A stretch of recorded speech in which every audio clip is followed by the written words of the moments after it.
a lot of people was telling me they don't understand how this game works. So if I could, it's really hard to not complicate it.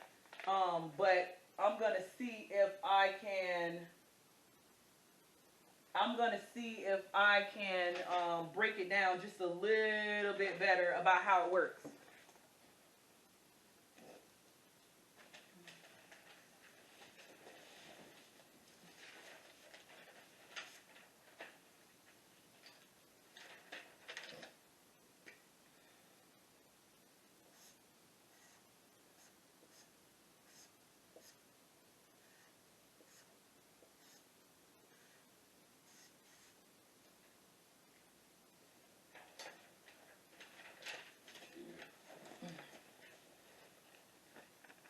So I was trying to explain to a friend how the game worked because she just couldn't understand or grasp how it works. So hopefully I explained it pretty well. So I'm going to use myself as an example. So there was this post, someone says, oh, hey, pay $100 and get in on our wheel. We all about to make money. We about to eat. We all about to make money. So I'm like, okay, I know these people. So, not judging nobody. Like I said, I'm not here to judge nobody. I'm not here to talk about anybody negatively. So I'm like, I feel comfortable, getting in on their group and seeing how this works because I just don't understand how this works. So I paid $100. I cash out somebody, and then I say, okay, now what do I do? So I cash out somebody $100, right? And from Danelle, Danelle accountant, and she said, oh, let me add you to the group. So then you get added to the group. Now, as soon as I cashed out her, they updated their wheel. Now, mind you, beforehand, I wasn't on the wheel. So I think me and somebody else on here was like 2 spots left on the wheel originally. So me and somebody else probably cashed out around the same time. Next thing I knew, my name was on the wheel next to the other person that had just cashed out. So they filled in. Now, all of us on this outside right here had cashed out this person in red, okay? So we cashed out. We're gonna for this purpose, we're gonna call her Sue, okay? We all cashed out Sue, okay? Sue got her $800 out of 1, 2, 3, 4, 5, 6, 7, 8, okay? Sue gone. Sue like, okay, I was in the middle. I had my time. Here's my $800. I'm out, okay? So Sue gone. So what happens is there's this line right here going across the middle. The wheel now splits in half, okay? Because then everybody on the bottom half of the wheel is going to go off and become a wheel, and everybody at the top of the wheel is going to go off and become a wheel, right? So I was a part of this group up top, right? So I'm in the group chat. Somebody done created a new wheel. So I'm just like, okay, hold on one second, because I don't want anybody's names on here, and I didn't scratch out a couple names really good. I don't want anybody to know who was on my group. One second.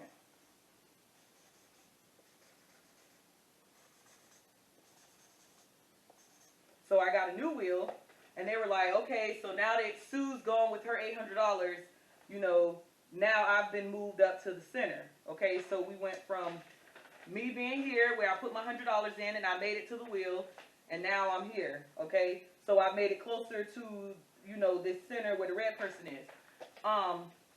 So now Sue gone. We're gonna call this person here Beatrice. Okay, so now I'm here. And we got, blank. All of these were blank when I first got it. So all these were blank. We need 8 new people to now. We got to convince 8 new people to give money to Beatrice, okay? And this is the part where I totally got lost. Because they were like, okay, everybody promote the wheel now so that we can get everybody in here and get everybody to pay. Okay, we got to get people on here to pay Beatrice so that Beatrice can get out of here and we can move on up. So I'm thinking, I'm not going to convince nobody to pay no $100. But like I said, I still made the post because I was like, everybody around me, all my friends and family, they're going to think I'm crazy. They're going to be like, what is she doing? So anyways, I made a post and I left it up for 15 minutes and then nobody responded. So I was like, yeah, no, let me take this down. But, I'm just here to look at everything anyways. Look at the situation and be observant. So, anywho, as time went on, Beatrice was able to start getting people to send her these $100. Now, how it works is I kind of got out of everything long before I got to the middle because as I got closer, I was like, I'm never taking money from nobody for this. and this was solely for me to use for research purposes. This would be good to explain to some of the doctors at the program, for dissertation when I'm going through my research and surveying and everything. But anyways, she started getting people around the side. So once all these people now pay Beatrice, okay, and now Beatrice, let me just clear that up. Beatrice on the original one, Beatrice would have been right here, okay? So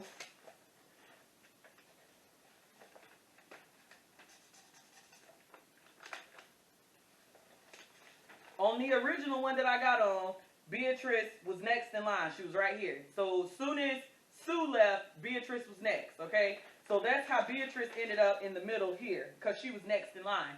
Now, you see where I was over here. As soon as Beatrice was done, I would have moved up to the third tier, okay? And I would have still had to sit in the third tier and waited for a whole new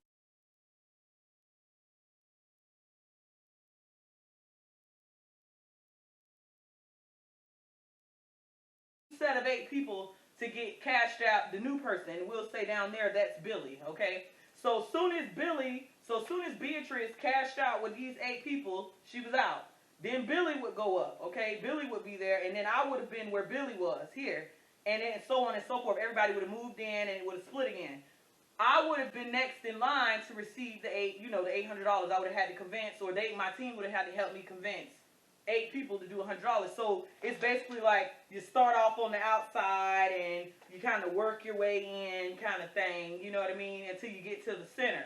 You know what I mean? But at no point, does I in my own head do I see that this is like somebody come to the conclusion that this is irrational, because it's very irrational. But it's just watching people do it is like I don't understand it. But anyways, that's how the board works.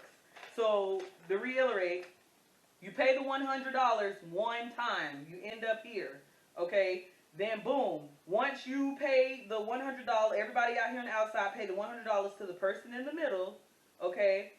Then that person's out. Then you move up. Now, every time you move after you pay the $100, it's solely because it's time for you to move, because you don't convince somebody else behind you on the wheel. So, once I made it here, at that point, if I ever wanted to move up to the next tier, I got to help convince these other people around here to cash out $100 to Beatrice, okay? And then if once Beatrice got her $800, Beatrice is out, okay? Then Billy moves up, and this splits again. So then I'm sitting under Billy, and Billy like, all right, y'all help me get my $100, and so on and so forth. That's how the circle works. A lot of people was looking at it, and they were like, I don't understand how a person go from here to down there. And you're just moving. Think of it. You're moving from the outside in. You only have to pay $100 once. So, John Smith, who invented this, who just got arrested and with the feds, he is a real good mastermind at convincing people that they're doing something that's not